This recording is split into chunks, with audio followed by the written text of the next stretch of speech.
Козголоң убагындагы тынчтык.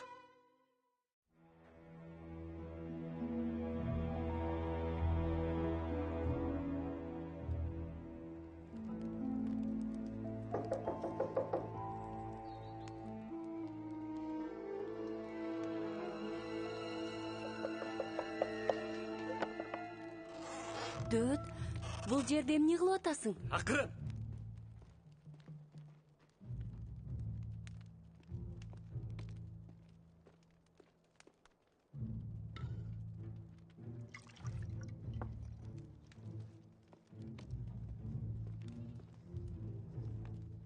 Козуларды ким карап атат? Жакып карап атат. Эмне кылып атасың? Мен убактылуу көрүнбөшүм керек. Кайра жашынууга кетем. Эмне? Сен бизге керексиң. Кантип ушундай кыласың? Мени римдиктер издеп атышат. Сени атам кете электе эле римдиктер издешкен. Сен эмне кылдың, Дөт? Сага кылып жаткандарыбызга ыраазы бол. Иерусалимди кордогондордон бошотуш керек. Апам ойгондубу? Мен билбейм. Ал аябай ооруп атат. Дөт, сен мындай кыла албайсың. Убактылуу кетип жатканымды ага айтышым керек. Атама убада бергенсиң. Мага атам жөнүндө айтпа. Ал римдиктерге жардам берип жатат. Ал ким? Мени соттогудай. Мен кыла турганды кылып атам. Баары жакшы болот. Айып Сара бул жерде. Жакып малдарга жардам бергенге макул болду. Айыптың колу. Койчу!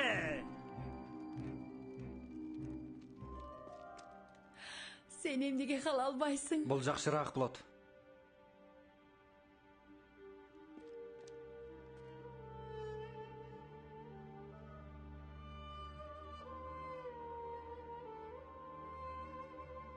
Мен жакында келем.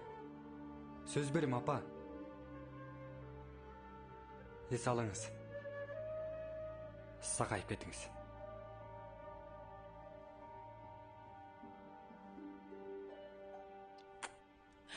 Кудай, сен менен болсун.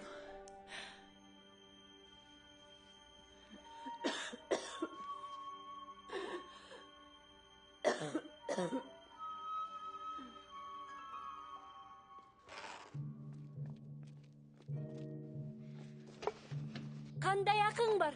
Бизди кантип таштап кете аласың? Мени даярданып жүргөн дейсиңби? Ачкыла!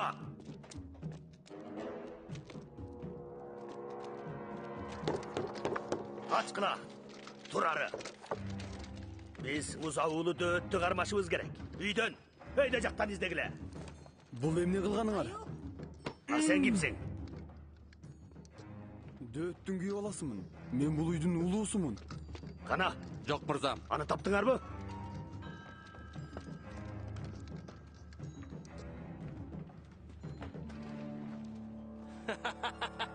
Мен муну таптым. Бирок бул өтө эле кичинекей деп ойлойм. Коя бер аны. Ордуна муну алып кетебиз. Эмне? Баз. Мен эч нерсе кылган жокмун го. Баз деп жатам. Айып! Айып! Коя бергиле аны! Коя бергиле, Айып! Сара, жок! Айып! Баланы ойла! Жок! Сен Айыпка жардам бере албайсың. Андан көрө апаңа баралы.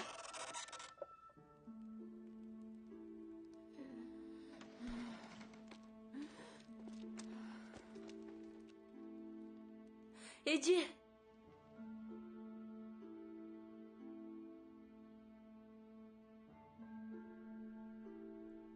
Ал эсин жоготуп коюптур. Биз тынчтанып, сыйынышыбыз керек. Кудай баарын башкарат. Азыр дагы. Желдеттер. Дөттү издеп атышыптырбы? Ооба апа, бирок аны табышкан жок. Ал качып кетти. Бирок Айып. Алар Айыпты анын ордуна алып кетишти. О, Кудайым. Бизге жардам бер. Биз сыйынышыбыз керек.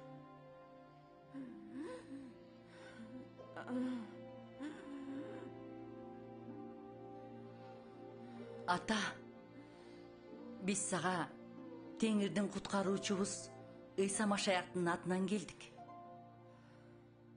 Биз сага табынабыз. Сени даңктайбыз. Ушундай оор убактарда бизди калтырбаганыңа ыраазычылык билдиребиз. Айып үчүн сыйынабыз сага. Теңир, айыптуу желдеттерден куткар. Ага, акылмандуулугуңду бер. Ырайымың менен жардам кыл. Анын жүрөгүн акыл жетпеген тынчтыгыңа бөлөй көр.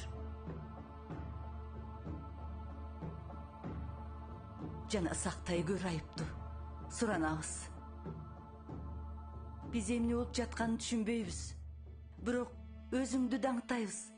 Жана рахмат айтабыз. Анткени биздин үмүтүбүз сенде, бир гана сенде. Рахмат ата. Ишенем.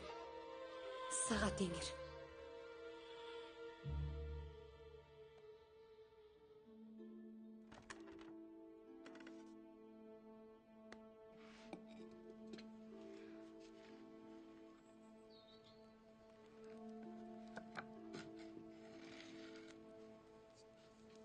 Эжеке, баары кыйрап жатса, сиз эмнеге тынчсызданбайсыз?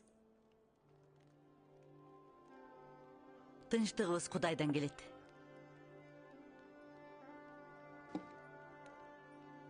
Магдалалык Мариям бир нерседен коркуп же кыйналып жатканда дайыма Исаны үлгү кылып жашаганын айткан эсимде. Иса эч бошобой чарчап турса дагы же душмандар курчап турса да эртең менен эрте туруп сыйынуу үчүн өзүнчө жай тапканын айтып калчу. Кээде ал түнү бою сыйынчу. Ал 12 шакиртти таандарда дагы түнү менен сыйынган. Аны башчылары камакка алганы келгенде дагы каттуу сыйынып жаткан болчу. Ал чындап эле сыйынуучу болгон. Бир жолу Иса тоодо Петр, Жакып жана Жакка менен болгондо калган шакирттерге бир киши баласын айыктырууга алып келген. Баланы аябай калтырак басып, кээде өзүн отко да таштай ийчү экен. Тээ киши жинди кууп чыгууну өтүнсө да, алар андай кыла алышкан эмес. Иса шакирттеринин ишеними аз үчүн жемелеп мындай деген: бул жин орозо кармап сыйынганда гана чыгат. Ооба, ошондой. Ал орозо кармап сыйынган жок. Анткени буга чейин эле орозо кармап сыйынган. Иса жинди кууп чыгарды. Анан бала айыкты. Иса сыйынуу бул биздин жашообуз экенин көрсөткөн. Биз күн сайын сыйынышыбыз керек. Кудай менен убакыт өткөрүп, табынуу менен, анын эркин издеп, сөзү тууралуу ой жүгүртүп. Ошондо жашоо кыйын боло баштаганда, жашоо болсо чындап эле кыйын. Эмне болгон күндө да башыбызга келген кыйынчылыкка каршы тура ала турган ичибизде күч бар экенин билебиз. Сиз күнүгө эртең менен сыйынасызбы? Аракет кылам. Албетте, кээде бир нерсе тоскоол болушу мүмкүн. Бирок бул менин адатым. Жана күнүмдөгү эң жакшы көргөн убактым. Кудай менен сыйынып, убакыт өткөрүү биз үчүн милдет эмес. Бул өзүнчө эле сыймык. Менин сыйынуум кээде Кудай алдында күлкүлүүдөй сезилет. Күлкүлүүдөй? О, Мариям. Билесиңби алтыным, Кудайга кичине болсо да, чоң болсо да, бардык өйгөйлөрүң менен келгениң жага берет. Кудай адам менен обону жаратып, Эден багына жайгаштырганы эсиңдеби? Ошондо Кудай аларды издеген. Силер кайда жүрөсүңөр? Кайдасыңар деп. Бул Кудайдын жүрөгү. Ал сени менен болууну каалайт. Ал сенин эмне болуп жатканыңды башкалардан жакшы түшүнөт. Бирок кантип бул нерсеге ишене алабыз? ыйса жерге түшүп келип бизге окшоп адам болду. Биз көргөндөрдү башынан өткөрүп чыдады. Биз сыналгандай алда бардык сыноодон өткөн. Ал эч күнөө кетирбей жашаган. Ал жерге келип арабызда жашап кеткендиктен бизди жакшы түшүнөт. Ал адам кезиге турган бардык кыйынчылыктардан өткөн. Ошондуктан ал бизди абдан сүйөт. Ал биздин түбөлүктүү эң жакын досубуз. Демек сиз сыйынганда ага баарын айтасызбы? Баарын. Мен ишенем, ал мени чындап эле уккусу келерине шектенбейм. Мени дагы. Ооба. Биз падышалардын падышасы менен өзүбүздүн жашообуз жөнүндө сүйлөшө алабыз. Сара.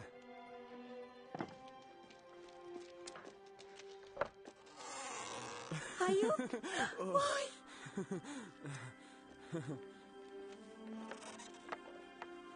Сен жакшы элесиңби? Ооба, жүз башы келип мени бошотууга буйрук берди. Кудайга даңк. Башканы кармалашканына ал абдан карданды. Жүрүгү. Мага баарын айтып берчи.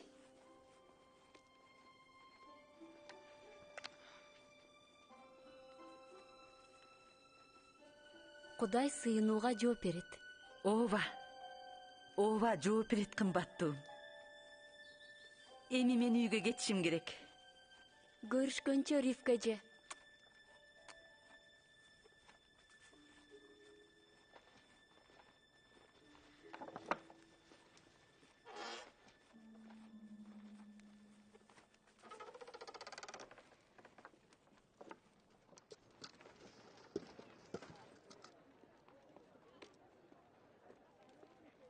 Салам, Жакып. Саламатчылык. Үй бүлөңдө баары жакшы деп үмүттөнөм. Абдан жакшы. Рахмат. Өзүңүзчү? Жакшы. Бирок кетишим керек.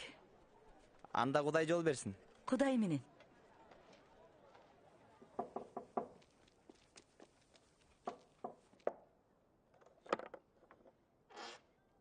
Жакып. Кандай жардам бере алам?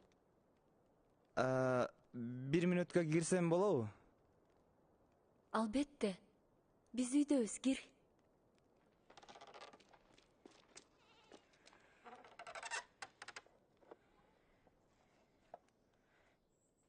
Дөөт мени талаадан тапты. Ал айтып кой деди эле. Аныкы баары жайында.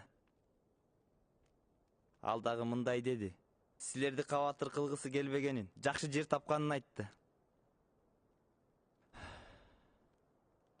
А сен жакшысыңбы? Жардам керекпи? Дөөт мага сен Айып менен малыбызды өзүңдүкүнө кошуп карайсың деп айткан. Рахмат сага. Бул аябай чоң жардам. Ишенем, бизде баары жакшы болот. Бир нерсе керек болсо мага айт. Биз мен сенин апаң жана сен үчүн сыйынам. Мен баарын кыла алам. Баарын? Эми баарын эмес. Рахмат, Жакып. Бул менин эсимде болот. Макул. Анда мен кетейин. Кудай сен менен, Жакып.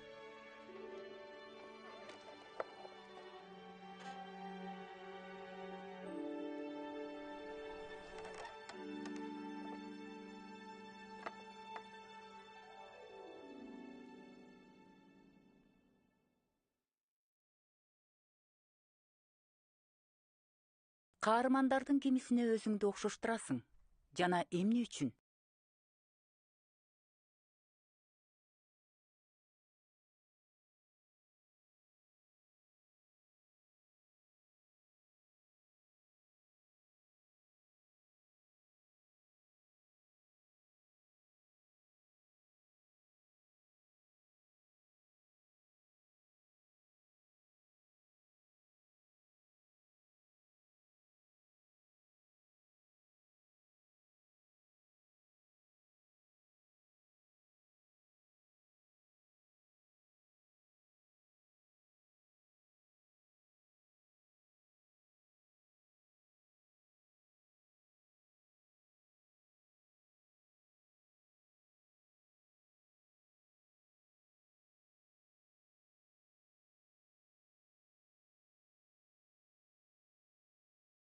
эгерде сен же сен жакшы көргөн адам туура эмес айыпталса кандай болот элең?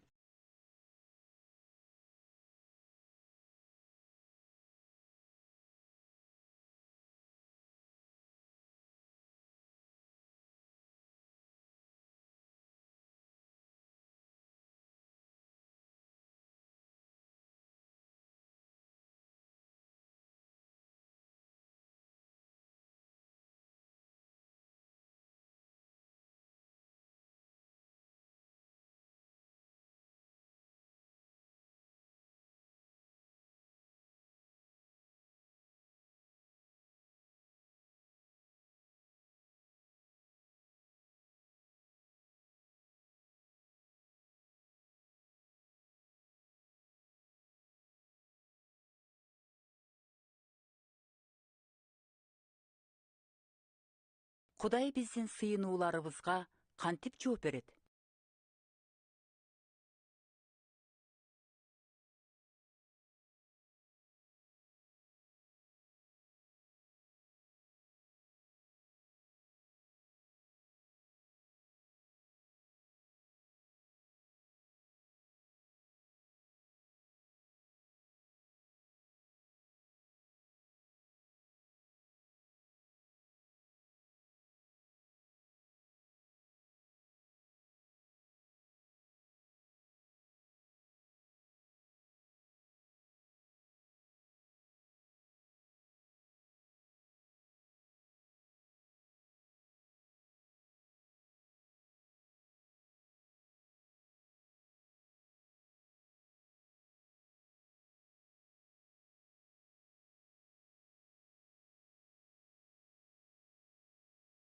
Ыйсанын сыйынуусунан кандай үлгү алсак болот?